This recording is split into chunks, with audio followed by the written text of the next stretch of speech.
Papua walaupun sudah ada di mana-mana. Kadang-kadang saya rasa iri. 1 kilo buah matoa di Papua harganya 100.000 per kilo. Di Manado 1 kilo 20.000. Padahal eh, hasilnya buahnya itu diambil, bibitnya diambil di Papua. Ini studi tiru yang sangat berhasil. Jadi sekali lagi saya mengucapkan terima kasih. Ada dua hal yang memang kami datang. Yang pertama, kelanjutan dari PKS yang sudah dilakukan Prof di Jeddah kemarin untuk pengembangan SDM. Dalam hal ini kami sangat merindukan kami kira-kira bisa mendapatkan afirmasi untuk pendidikan S3, karena selama 23 tahun FK Uncen berdiri, kami baru punya 2 doktor. Jadi menurut saya baru 1,5 tahun menjabat sebagai dekan Prof. Tapi saya ingin bukan berjalan lebih cepat, tapi saya mau berlari sekuat tenaga saya sampai akhir masa jabatan saya. Karena kalau tidak bekerja saat ini, saya rasa mungkin saya akan berpikir nanti begini. Kalau saja saya melakukan hal 1-2 di yang lalu, itu saya rasa jangan ada cerita. Jadi semasa saya diberikan kesempatan untuk mengabdikan kepercayaan yang diberikan, saya akan berusaha supaya teman-teman yang ada di Fakultas Kedokteran, dosen-dosen mendapatkan perhatian khusus. Karena selama ini sudah ada 12 dokter spesialis yang meninggalkan kami, Prof. Alasan bermacam, jadi mereka bukan meninggal, meninggalkan FK Uncen. Dan kalau kita membuka formasi dosen, 10 yang mendaftar 1, otomatis tidak ada pembandingnya, semua akan diterima karena cuma satu-satunya, Prof. Karena tidak ada sesuatu yang bisa menarik. Ya, orang bilang bahwa Papua itu kaya, insentifnya gede, padahal tidak seperti demikian. Kami disamakan, Prof, dengan dosen-dosen yang lain, bahkan BLU tanpa remun. Jadi bagaimana mungkin orang akan tertarik untuk menjadi dosen?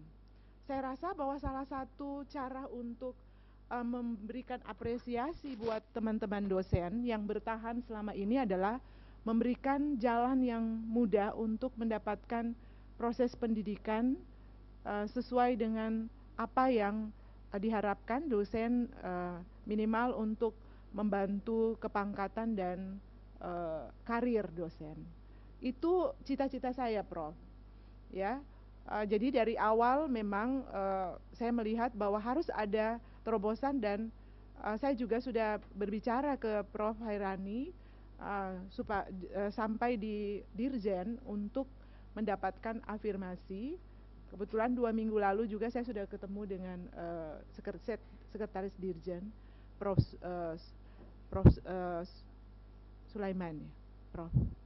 Dan untuk meminta diskresi bagi kami, kan terlalu jauh sebenarnya, Prof, untuk ini. Tapi kami tidak bisa meninggalkan pekerjaan kami karena dosen yang terbatas dan sebagainya. Karena itulah maka pagi hari ini kami sangat merindukan sebenarnya masukan-masukan dari Prof terkait dengan PKS yang sudah dilakukan kemarin. Berikut yang kedua tentang prodi profesi. Jadi Uncen yang kecil mungil ini yang sudah tua sebenarnya, saya rasa memang tata kelola profesi itu perlu diperbaiki, Prof. Sampai saat ini makanya kami datang belajar, karena sampai saat ini pun sebenarnya saya ya terus terang malu juga. Sudah umur 23 tahun, SK Rumah Sakit Pendidikan belum ada, Prof. Nah, jadi kita nempel sebenarnya di Rumah Sakit Dok 2. Ketika saya membuka dalam hal untuk memecahkan masalah retaker, kemudian karena penumpukan mahasiswa di Rumah Sakit Dok 2, saya membuka di salah satu rumah sakit itu pecah lagi masalah. Jadi saya mau belajar juga di sini, kira-kira berapa, salah satunya adalah berapa rumah sakit pendidikan di FK. Sehingga dengan demikian kita juga bisa menyampaikan bahwa memang kan sebenarnya kita tahu bahwa FK itu kan perlu juga membuka PKS dengan rumah-rumah sakit yang lain.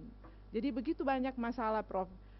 Masalahnya kan memang karena kita sebenarnya dosen Kemendikti kan kurang, Prof. Jadi kita memang banyak mengharapkan dosen pendidik klinis di rumah sakit. Jadi itu yang sedikit menjadi kendala kita.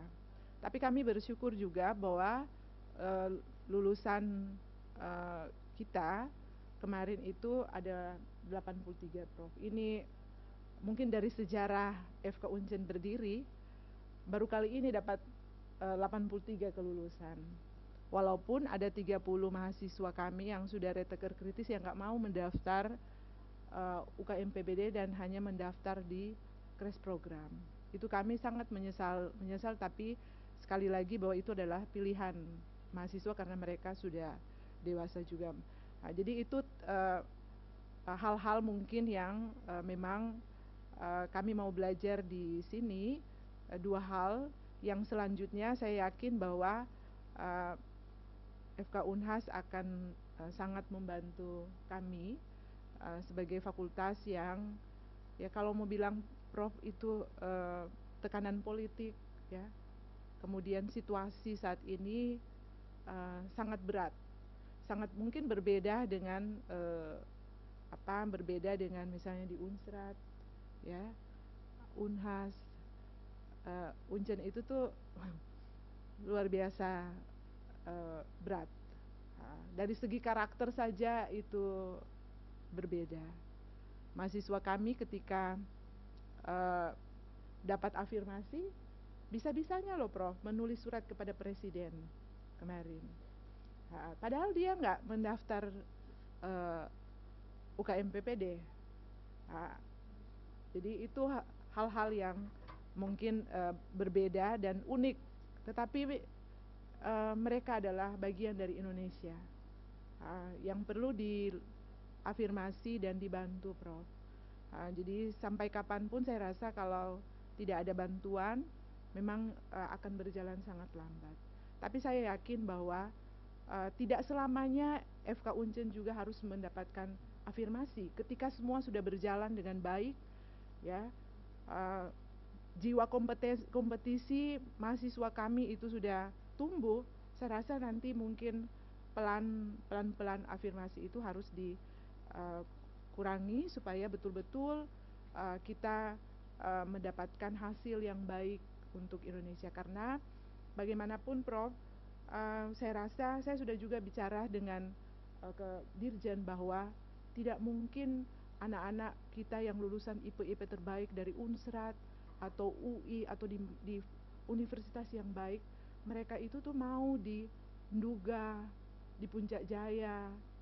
Kecuali anak-anak ini yang memang dari daerah ini yang dibantu untuk menjadi dokter dan mereka akan melayani masyarakatnya dan pasti mereka akan bertahan lama di daerah mereka.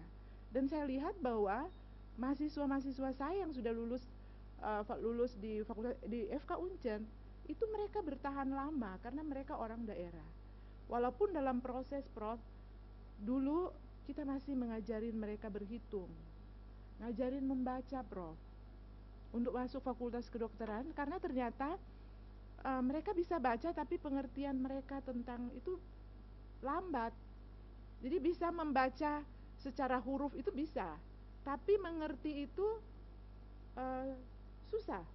Jadi itu yang memang kalau ini kita butuh berjam-jam untuk memberikan pengertian. Seperti saya mengajar mereka. Jadi mengajar misalnya Cardinal Sign Scabies. Jadi saya harus menyampaikan, baru saya harus ulang lagi ke mahasiswa saya. Coba sebutkan lagi berulang-ulang sampai bisa. Itu koas, Prof. Jadi betapa beratnya memang untuk menjadi guru di FK Unjen. Hari ini saya membawa juga Dr. Yemima, lulusan spesialis gizi klinik di Unhas, ya, yang membantu kita karena sampai tahun 3 tahun ini kita nggak punya dokter spesialis gizi. Jadi kita import dari Prof. Suryani, kemudian import juga dari Prof. Nova dari Unhas. Tapi Unsrat. Tapi sudah ada Dr. Yemima, ya syukur karena pelan-pelan bisa menambah SDM kita di FK Unjen. Demikian Prof. Saya sangat mengucapkan terima kasih banyak untuk penerimaan yang luar biasa pagi ini. Semoga Tuhan memberkati kita. Terima kasih. Ya, makasih Dokter Ineke. Memang sangat banyak masalah di sana. Namun mari kita sama-sama saling membantu. Tentunya kalau dari nanti akan ditambahkan Prof. Irfan dan Dr. Dimas dan Dr. Iveng bagaimana prosesnya. Namun kalau kami dari tingkat SDM memang khusus untuk penambahan dosen-dosen INIDK itu memang harus sangat memungkinkan, sangat diharapkan kan. Namun dari satu sisi kita juga harus berhitung pembiayaan untuk mereka. Itu yang juga yang kendala, dan juga penawaran-penawaran yang menyekolahkan dosen-dosen atau menjadikan alumni-alumni Uncen untuk menjadi dosen itu juga sangat memungkinkan dan difasilitasi untuk pendidikan, khususnya kalau mau ambil S2 itu sangat diharapkan ambil S2 dulu baru diterima dosen. Namun kan mindset beberapa lulusan itu kan mau segera spesialis. Itu juga tidak menutup kemungkinan bisa diharapkan, namun harus mengisi formasi yang ilmu dasar dulu karena itu yang sangat esensi. Karena kalau semuanya mau ambil spesialis, siapa lagi yang mau mengajar untuk di biomedik? Jadi kalau kami di sini sudah lama berjalan, dosen-dosen yang notabene dari biomedik, kami tidak melarang untuk mereka mengambil spesialis. Namun home base-nya tetap di program di Departemen Ilmu Dasar. Jadi anggaplah itu untuk praktek sorenya mereka, namun tugas utamanya tetap dia di biomedik. Kami sangat banyak ya, misalnya dekan kami itu kan sebenarnya dosen gizi klinik, dosen gizi, namun dipersilahkan untuk mengambil spesialis. Di histologi kami itu sangat banyak spesialis mata, tapi kami tidak melarang, maksudnya tidak ada larangan, tapi itulah tetap mereka mengabdi. Jadi itu mungkin salah satu strategi yang bisa. Dan juga untuk dosen-dosen yang baru segera diuruskan jabatan fungsionalnya, begitu juga NIDK. NIDK yang dosen sebaiknya dosen-dosen yang non dikti itu di NIDK kan. NIDK kan meskipun jabat tanda kutip honor sebagai jabatan fungsionalnya kalau di asisten ahli itu tidak ada. Kan mereka juga sudah mendapatkan, namun dari tiap bulan dari kami sini ada namanya honor logbook yang bervariasi tergantung kebijakan di Universitas Cendrawasih bagaimana, tapi itulah nilai tambahnya plus honor pengajarannya. Kalau memang ada kayak tanda kutip kelas afirmasi yang tentunya pembiayaannya lebih. Kemudian untuk kerjasama S3 mungkin Prof. Irfan bisa tambahkan, Prof.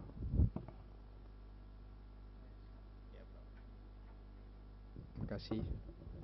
Assalamualaikum warahmatullahi wabarakatuh. Selamat pagi. Terima kasih Prof. Firdaus, yang saya hormati tentu Prof. Rina, Ibu Dekan, Dr. Ineke dan Dr. Yeni ya. dan teman-teman yang lain. Alhamdulillah. Tentu selamat datang di Makassar, Dok ya.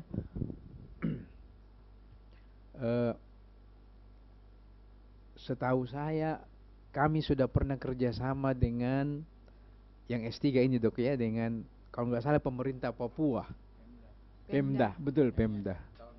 Iya, dua atau 3 tahun yang lalu, kalau nggak salah, seingat saya, Prof. Jadi itu ada pembiayaan dari Pemda, dan kalau nggak salah memang ada yang mungkin mereka adalah pendidik klinik ya, pendidik klinik yang ada di Pemda saat itu, yang juga mengajar di Uncen saat itu.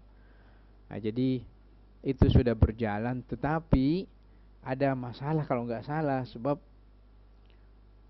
kalau nggak salah itu dulu namanya memang afirmasi, tetapi tiba-tiba Pemda Papua itu kan dulu cuma dua provinsi, sekarang jadi 6. bertambah ya 6. Ya akhirnya pendanaan untuk mereka kasihan dihilangkan atau dikurangi. Dihilangkan. Nah, itu yang jadi masalah. Saya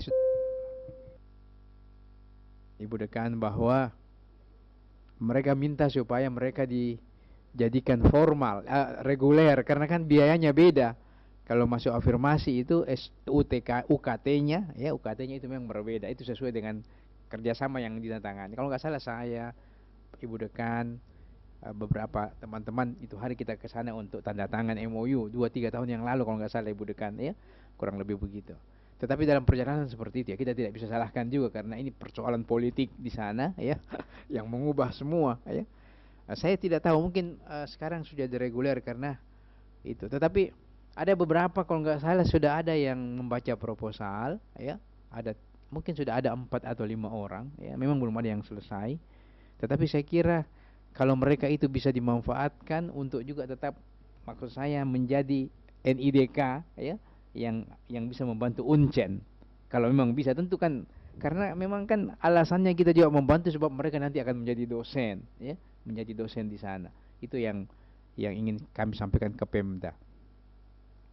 Tapi kalau misalkan mereka juga tidak mau jadi NIDK, itu kan Ibu Dekan memang harusnya memang harus kerjasama dengan ini untuk bagaimana merekrut mereka itu supaya bisa membantu kita punya universitas. Biasanya seperti itu.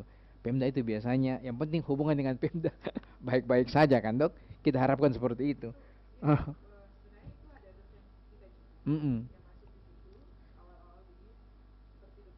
Iya, Tommy. Iya betul. NIDN itu Tommy. Oke. Iya, Herlambang juga. Oke. Elim.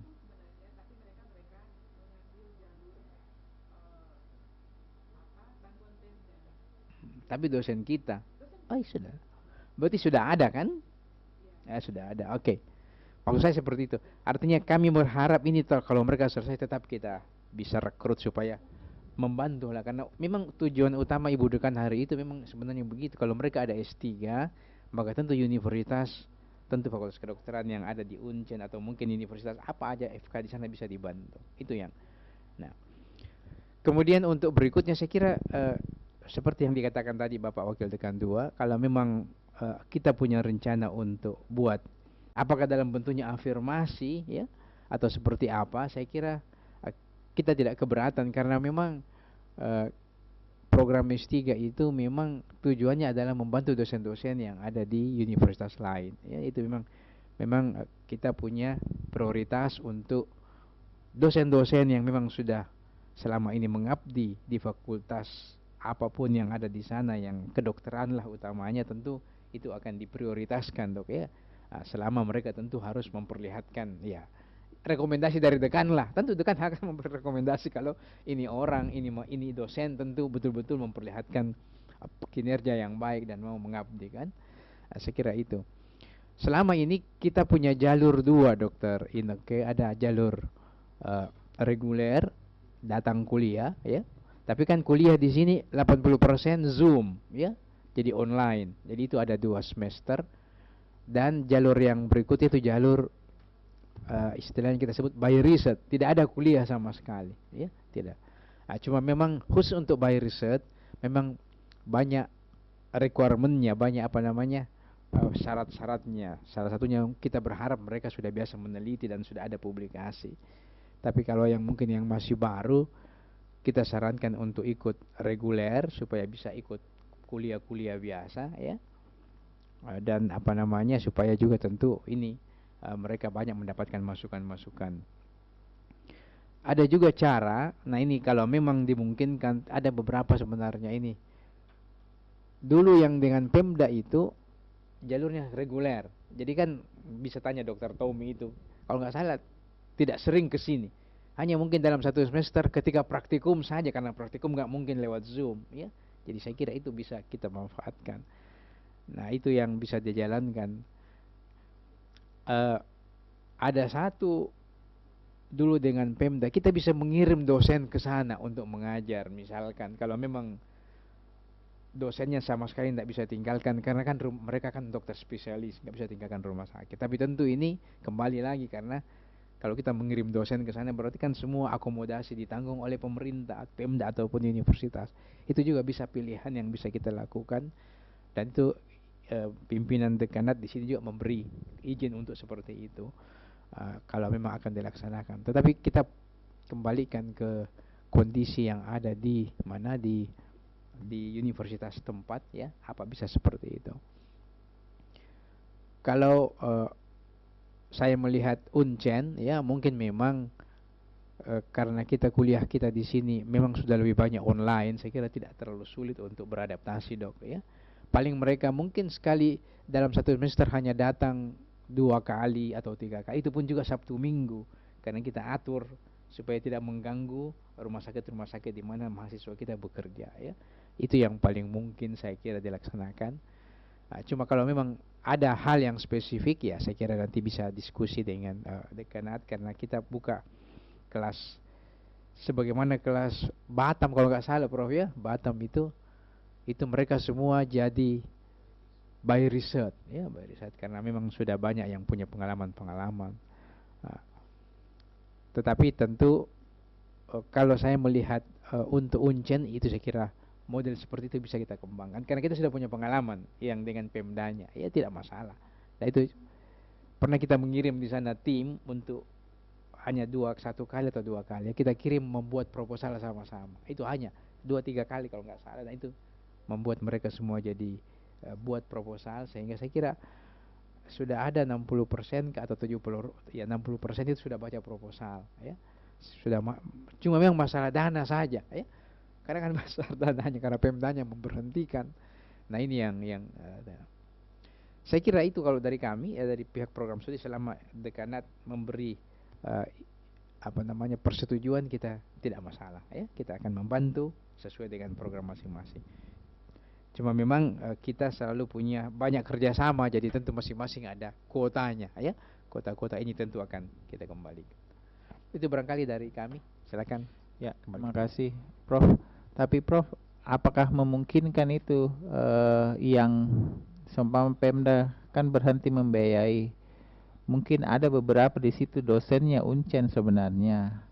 Apakah itu ya kami serahkan, apa dia harus mengulang dari awal atau tinggal melanjutkan saja atau bagaimana? Tapi kalau melanjutkan kan akhirnya menambah masa studinya yang seharusnya dia.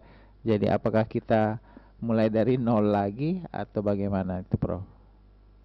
Tidak, setahu saya dia masih aktif. Bayar sendiri dia sekarang kalau nggak salah. Coba kita tanya nanti Dokter Tommy kalau nggak salah. Itu saya tidak tahu apakah bayar sendiri, tapi mereka bayar. Nanti kita cek SPP-nya ya, nanti ada staf di sini. Nanti cek karena kan aktif itu. Ayo nanti dicek yang Wahida cek dulu iya, yang dari Papua ya, kelas afirmasi. Dari Papua, kelas afirmasi. Cuman cek. Itu saya bilang mereka begini Prof Daus, supaya mereka membuat permintaan berpindah dari mahasiswa afirmasi ke mahasiswa reguler, supaya UKT-nya tidak mahal. Itu kalau nggak salah, dan Ibu Dekan waktu itu sudah oke. Cuman saya sudah berapa kali bilang ke mereka, ke teman-teman di sana, saya tidak tahu secara administrasi apakah kalau berprospek begitu. Kalau sejauh ini Bidanduan tidak pernah menerima perpindahan dari afirmasi ke reguler. Ya. Bayar mahal kalau begitu. Saya kira itu tadi salah satunya, kalau memang Uncen ya rekomendasi, kita bisa lah mereka minta berpindah Iya. saja dari Iya. supaya UKT-nya tidak terlalu berat.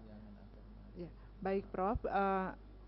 Memang terus terang bahwa ada sejarah sebenarnya yang dulu pernah Rumah Sakit Dok 2 membuat em, apa S3 dengan UGM, tetapi itu gagal total, nggak ada yang selesai karena mereka sudah mulai kuliah ternyata nggak mendaftar karena nggak dilalui dengan PKS.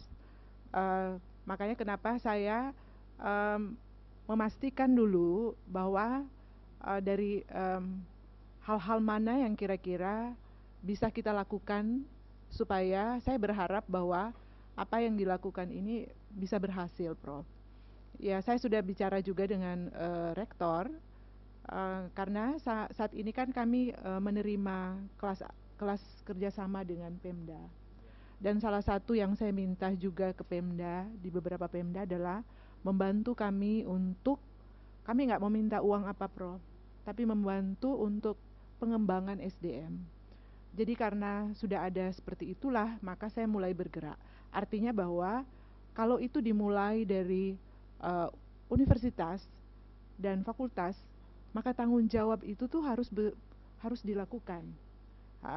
Sehingga memang tidak banyak yang diusulkan, hanya sekitar 10 sampai 12 dari kelas ini, dari pembicaraan dengan Bapak Rektor, kemudian pembicaraan juga dengan Pemda, sehingga memang menjadi tanggung jawab.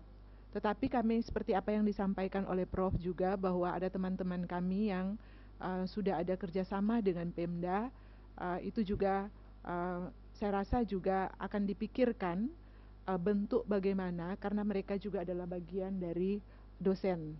Tidak mungkinlah kami akan menutup kesempatan itu dan akan memperjuangkan juga hal yang teman-teman alami, karena Prof begini, kami sudah punya pengalaman banyak dengan Pemda. Pemda itu kan ketika ada proyek mereka hanya ya menyelesaikan proyek itu supaya uang itu nggak hangus, Prof. Dan ada ini, jadi kontinuitas kemudian kelanjutannya ketika pimpinan berpindah atau kepala dinasnya berganti, itu pasti bisa hilang. Berbeda dengan memang apa yang mungkin kita lakukan seperti universitas. Jadi kan kalau kepala dinas kalau 3 bulan pun bisa diganti ya Prof. 6 bulan perjalanan nggak suka diganti, otomatis bisa saja pimpinan itu tidak memprioritaskan dalam proyek ini. Jadi itulah yang memang kami sangat berhati-hati ketika mau bekerja sama dengan Pemda. Apalagi seperti yang Prof sampaikan bahwa dulu yang jadi 2 jadi 6, otomatis kue ini dibagi-bagi di 6. Dan kami mengerti bahwa sampai saat ini pun sudah sekitar 6 tahun Pemda Papua tidak lagi membantu FK Unjen. Dulu kami dibantu untuk membiayai dosen pendidik klinik. Ini semua diambil alih oleh universitas, sehingga apapun yang terjadi kita akan berusaha bahwa memang kita tidak bisa berharap pada manusia. Pemda pun harus dari kita untuk berkembang, Prof. Memang saya sudah dengar juga Prof tentang masalah dari teman-teman, tapi kan memang ini harus didiskusikan lagi karena menyangkut pembiayaan, karena memang berat, tapi bagaimanapun fakultas ini harus berkembang, Prof. FK Unjen ini harus jadi ya terbaik lah di tanah Papua, karena untuk membangun mendirikan suatu FK dengan situasi politik yang luar biasa, itu tidak mudah ya Prof. Mungkin kalau awal-awal semua panas-panas untuk membangunnya, tetapi berjalan itu pasti akan ada tantangan, dan FK Unjen pun demikian. Tapi mungkin akan kami diskusikan Prof, terutama buat teman-teman Dr. Tommy juga Dr. Herlambang, karena mereka adalah aset FK Unjen juga. Mungkin itu Prof, terima kasih. Ya, makasih Prof. Irfan. Mungkin profesi sebagai informasi, ya mungkin Dokter Dimas saja yang menyampaikan berapa rumah sakit pendidikan utama untuk koas dan jejaringnya dan bagaimana bentuk implementasi bentuk kerjasamanya. Saya sampaikan saya langsung. Ya, baik. Assalamualaikum warahmatullahi wabarakatuh dan selamat pagi yang kami hormati Ibu Dekan dan Ibu Kaprodi Sarjana Kedokteran dari FK Uncen yang sudah berkesempatan hadir pada pagi hari ini. Mungkin saya mungkin menyampaikan saja secara umum mengenai bagaimana proses pembelajaran di program studi profesi dokter tadi, khususnya mengenai pengaplikasian rumah sakit pendidikan, wahana pendidikan kita di FK Unhas. Jadi mungkin sebagai gambaran, awalnya kami di prodi profesi itu masih di FK Unhas khususnya masih menggunakan satu rumah sakit pendidikan utama, yaitu Rumah Sakit Wahidin. Namun karena berbagai pertimbangan, khususnya mengenai capaian kompetensi, sebagaimana kita tahu Rumah Sakit Wahidin itu adalah rumah sakit pusat rujukan tipe A, sehingga kasus-kasus yang masuk itu memang lebih banyak kasus-kasus advance rujukan, sehingga memang untuk pencapaian kompetensi untuk dokter umum sulit mereka capai. Sehingga berdasarkan itu kemudian dibuatlah keputusan bahwa untuk rumah sakit pendidikan utama bagi profesi dokter kami pindahkan ke Rumah Sakit Unhas. Sehingga saat ini kami punya 2 rumah sakit pendidikan, yang satu untuk dokter spesialis, satu untuk Rumah Sakit Unhas untuk dokter umum. Nah, namun demikian kami tetap menggunakan Rumah Sakit Wahidin sebagai wahana pendidikan juga, dengan pertimbangan bahwa biar bagaimanapun mahasiswa kita tetap harus ada kontak dengan kasus-kasus yang advance atau tata laksana terbaru. Nah, untuk mencapai, namun demikian juga Rumah Sakit Unhas juga karena dia tipe B tetap tidak bisa memenuhi semua kompetensi untuk mahasiswa calon dokter kita. Nah, karena tipe B, biar bagaimana juga yang masuk juga tetap karakteristiknya juga masih banyak pasien-pasien yang rujukan juga. Nah, akhirnya berdasarkan ini kami dengan arahan dari dekanat, Ibu Dekan dan Wakil Dekan bidang akademik, kami mulai memperbanyak rumah sakit pendidikan, khususnya yang tipe C, tipe D maupun penggunaan puskesmas. Nah, saat ini kami untuk rumah sakit jejaring saja kita ada Rumah Sakit Wahidin ya yang tipe A, tapi untuk tipe B kita ada 15, tipe C kita ada 7 dan 1 tipe D. Yang rata-rata selain di Kota Makassar, kita juga menggunakan rumah sakit jejaring di pesisir Sulawesi, mulai dari Sulawesi Barat itu di Polman, terus ke bawah sampai ke yang paling jauh di bawah Bulukumba. Jadi semua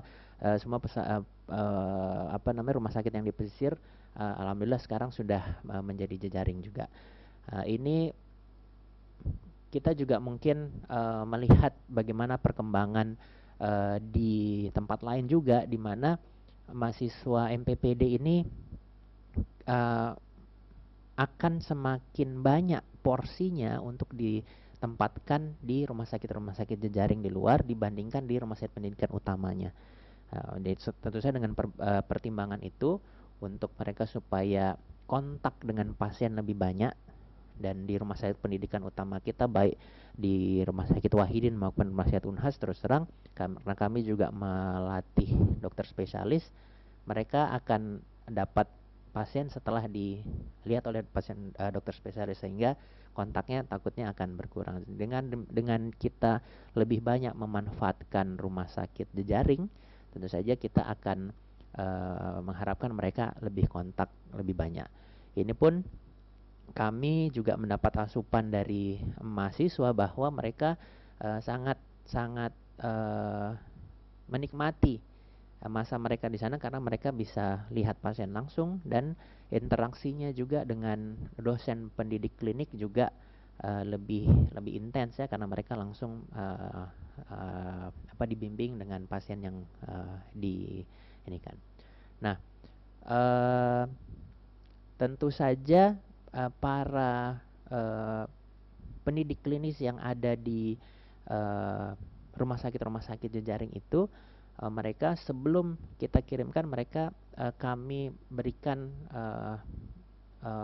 semacam pembekalan pelatihan dokter pendidik klinik ya, sehingga terkait proses pembelajaran pembelajaran klinik seperti bedside teaching dan lain-lain, kemudian assessment terkait workplace based assessment juga kami berikan pembekalan, sehingga mereka juga lebih paham bagaimana proses pembelajaran klinik berlangsung. Kemudian terkait pencatatan, karena kami menyadari bahwa karena kita punya banyak tempat dan banyak yang berjauh-jauhan, maka kami juga sudah mengembangkan pencatatan elektronik untuk kegiatan-kegiatan mereka maupun asesmennya, yang langsung kalau mereka di-input di sana bisa langsung dilihat oleh pengelola di fakultas. Jadi kira-kira seperti itu gambarannya yang kami lakukan sekarang ini. Jadi memang kami justru mengusahakan semakin banyak rumah sakit jejaring supaya mahasiswa itu bisa lebih banyak di porsinya di rumah sakit jejaring dibandingkan rumah sakit pendidikan utama. Sementara seperti itu. Mungkin bisa juga menjadi ini kalau misalnya di rumah sakit Dok 2 tadi dokter sempat menyampaikan bahwa menumpuk mahasiswa di situ, yang memang mau tidak mau kita harus memperluas jaringan rumah sakit kita. Sekira sementara seperti itu. Terima kasih, Dok. Terima kasih, Dok. Kami ingin bertanya, kira-kira bagaimana peran Komkordik sebenarnya di rumah sakit? Apakah berarti baik itu di rumah sakit Wahidin dan rumah sakit Hasanuddin berarti ada Komkordik, masing-masing punya Komkordik ya? Ya, makasih, Dok. Jadi benar, Dok. Jadi di rumah sakit Wahidin ada Komkordik dan di rumah sakit Unhas juga ada Komkordik. Ya, seperti saya sebutkan tadi, Komkordiknya akan berperan kalau di Wahidin lebih berperan ke dokter spesialisnya, sedangkan di rumah sakit Unhas lebih berperan di pengaturan dokter umum. Nah, ya, Prof. Jadi kami Komkordik berkoordinasi dengan program studi profesi dalam hal distribusi. Jadi Komkordik yang akan memang karena yang mungkin lebih tahu mengenai sebaran rumah sakit dan dokter spesialis yang menjadi DPK itu di prodi profesi, dalam hal ini mata kuliah klinik yang lebih tahu langsung, maka kami setelah membuat rotasi mahasiswa itu, mata kuliah klinik yang akan membuat pembagian ke rumah sakit jejaringnya. Nah, tapi pengiriman ke sana dalam hal ini administratif, surat persuratan itu dibuat oleh Komkordik. Nah, kemudian nantinya hal ini dibutuhkan untuk rumah sakit pendidikan dalam ini rumah sakit pendidikan utama maupun rumah sakit jejaring, mereka butuh karena mereka akan butuh record mengenai proses pendidikan pembelajaran yang terjadi, bagaimana asesmennya, dan bagaimana penilaian terhadap peserta didik maupun terhadap dokter pendidik kliniknya. Saya kira seperti itu. Jadi koordinasi tetap ada dengan prodi. Berarti, Dok, kita dari fakultas berarti mengirimkan jadwal rotasi ke Komkordik. Ya. Nah, kemudian Komkordik nanti yang akan menyebarkan itu ke Iya. bagian sesuai dengan rotasi. Iya. Nah, berarti bisa, berarti di rumah sakit utama itu, berarti di rumah sakit utama itu ada komkordik ya? Iya. Jadi komkordik itu ada di rumah sakit Rumah sakit utama, pendidikan utama Iya. Hasanuddin Iya. dan rumah sakit Wahidin. Wahidin untuk spesialis. Jadi dua komkordik. Iya. Mungkin saya ada sedikit bertanya karena memang pada saat kami membentuk komkordik di rumah sakit utama di rumah sakit AB Pura, sepertinya ada penolakan dari rumah sakit Dok 2, sehingga seperti belajar di sini akan menjadi bahan masukan bahwa memang kan sesuai dengan aturan, kalau kita baca aturan kan di rumah sakit utama tuh harus ada komkordik, nanti ada komkordik yang kalau jejaringnya yang dikirimkan. Itu mungkin yang memang itulah yang saya sampaikan bahwa FK Uncen itu sedikit berbeda. Iya. Mohon izin. Di Uncen itu ada dua rumah sakit pendidikan utamanya sebenarnya di Di Dok 2. Tadinya Dok- satu, Dok Prof. 2, namun belum terbentuk komkordiknya. Habis itu ditambah lagi rumah sakit AB Pura bentuk yang komkordik.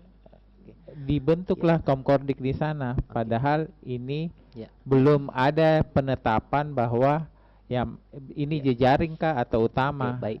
Yang akhirnya Dok 2 yang Ya. merasa Ya. kok dibentuk di Ya, sana. saya mengerti, Prof. Idealnya bagaimana seharusnya, karena Wahidin itu sebenarnya komkordik Ya. rumah sakit pendidikan utama untuk spesialis. Ya. Kalau koas kami komkordiknya di rumah sakit Unhas. Jadi memang Prof Idin, jadi memang Dok, memang seharusnya komkordik hanya ada satu.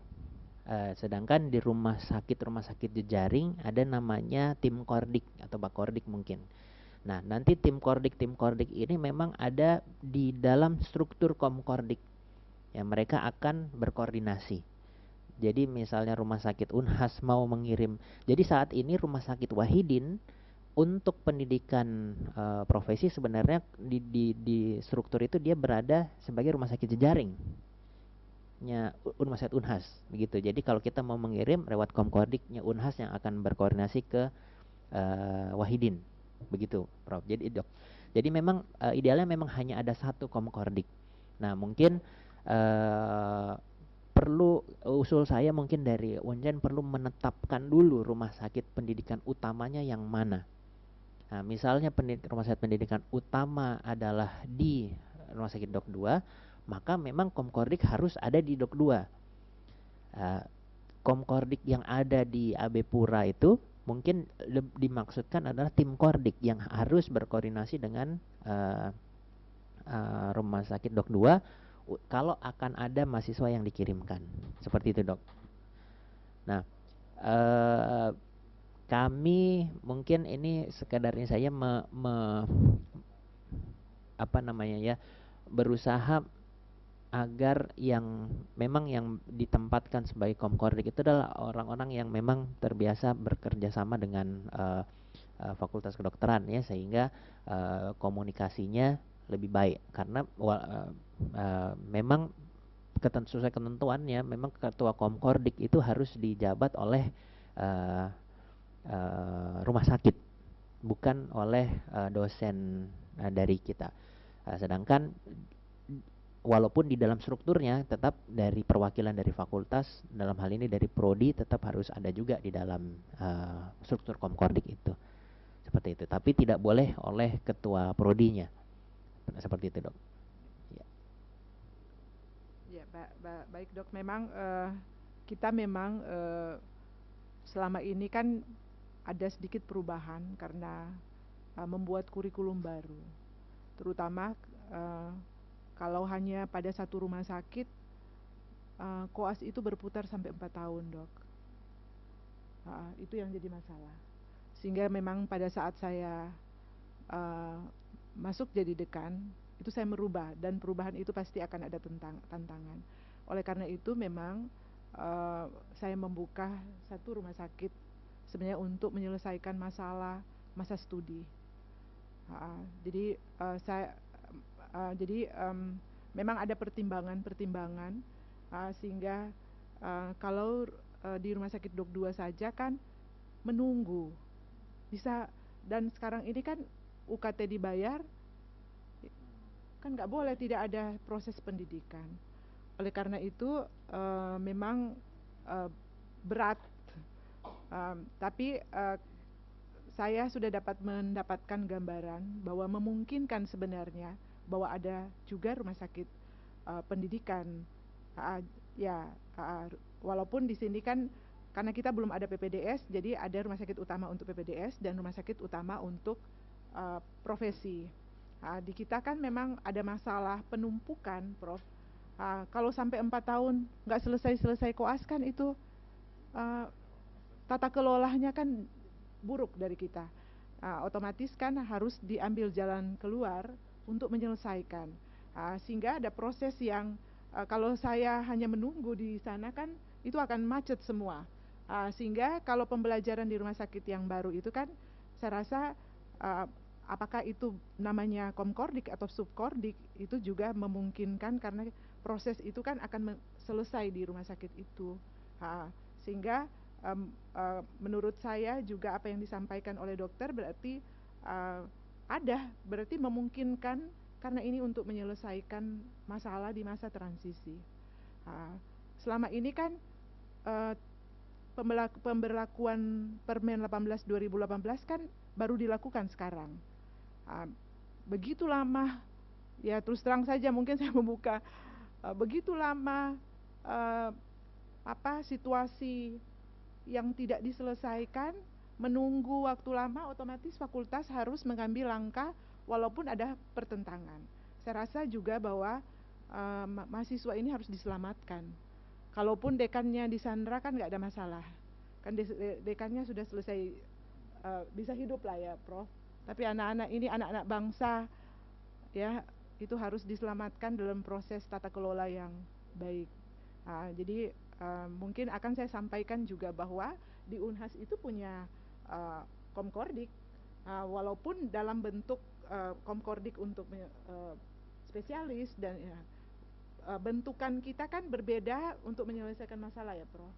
Karena masalah kalau ya karena saya juga sudah ditegur kenapa anak-anak ini tinggal 2 kali ujian habis masa studi, dan saya tidak mau hal ini terulang. Sehingga apa yang didiskusikan pagi ini akan juga menjadi bahan masukan bahwa tidak juga disalahkan karena ini menyelesaikan masalah ya, Prof. Yang penting bahwa kita melakukan PKS, perjanjian kerjasama, bahwa SDM-nya terpenuhi, kemudian jumlah kasusnya mumpuni, kemudian ada penelitian, ada dosen kita di sana. Jadi itu yang menjadi dasar sehingga mungkin sedikit berbeda, tapi saya rasa ini untuk menyelesaikan masalah. Mungkin begitu, Prof. Ya, makasih Dokter Dimas. Dokter Yemin, ada mau ditambahkan?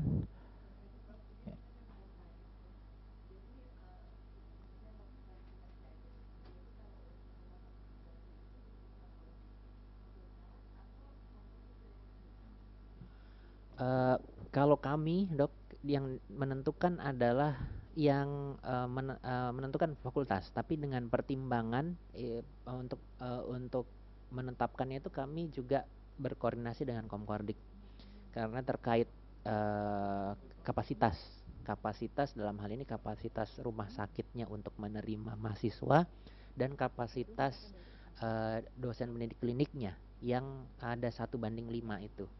Begitu. Jadi berdasarkan analisis itu, jadi kami buat analisis kebutuhan dulu bahwa di rumah sakit yang saat ini ada sudah tidak cukup. Kami melihat rumah sakit yang ada, yang lain yang mana yang memungkinkan, kemudian kami berkoordinasi dengan Komkordik, terus kita lakukan visitasi bersama. Jika sudah sesuai baru ditetapkan sebagai rumah sakit pendidikan. Komkodik, benar dok. Ya. Ya.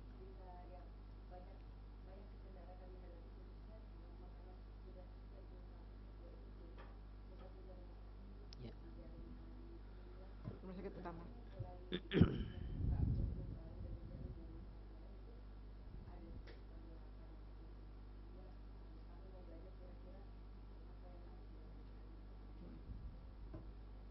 Ya. Kasih.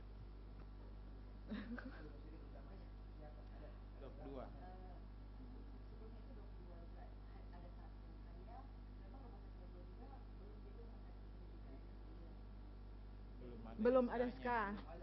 Belum ada SK. Kecenderungannya rumah sakit utama itu memang mengatur kalau jadi komkordik. Itu juga kecenderungan begitu, sehingga dulu saya kira kita jangan terpengaruh oleh itu apalagi kalau masih awal. Dekanlah yang Ya. yang menentukan. Baiknya begitu. Iya. Ya. Ya. Karena kalau enggak dia hitung pasiennya berapa, ini berapa, habis kita Iya. nanti biasanya Iya. begitu. Ini hanya Benar. pengalaman, tapi Iya. nanti mungkin dokter Dimas yang lebih banyak tahu. Biasanya dulu kita nggak mau, kita dulu yang menentukan, ya. Karena kalau mereka mengikuti aturannya, nanti kita agak sulit. Kira-kira begitu. Ini hanya untuk coba aja lah. Kalau memang belum, apalagi kalau belum ada SK-nya, saya kira lebih mudah seperti Iya. itu. Ya. Kasihan.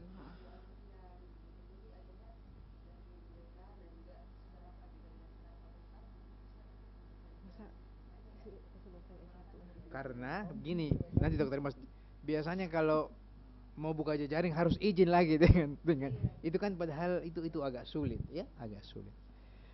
Tapi saya kira saya juga mau minta izin nih budakan, karena saya Iya. mau ada orang ini nanti, saya sih tidak masalah, Iya. ya. Nanti Baik, kita Prof. dukung. Terima Saya dapat kasih. informasi dari 9 yang aktif sekarang itu teman-teman, hanya 2 yang baru dua yang baca proposal, sisanya persoalan itu tadi, Iya, Prof. UKT.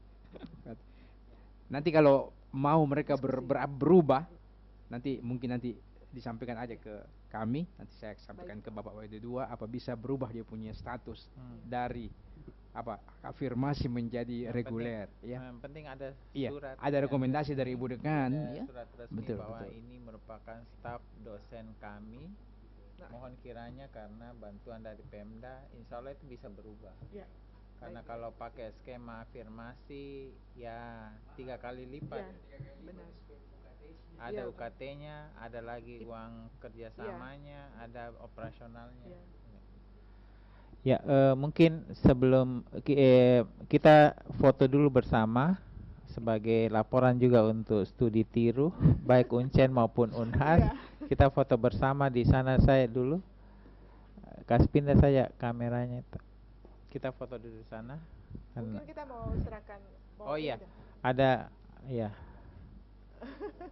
penyerahan. Mungkin di sana saja lebih bagus, Iya, Prof. Bu Dekan. Iya, baik, Prof. Oh, yang